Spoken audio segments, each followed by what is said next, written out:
પેલો હુડલો ભુવાજી મથુરાની જેલમાં આવ્યો એ હુડલામાં ગાયોનો ગોવાળ કોનુડો ઊંઝો તો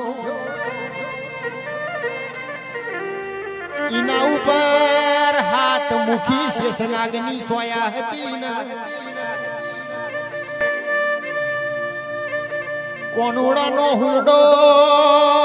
નંદ બાવા જશોદાના વગણા જોતો બોલો બોલો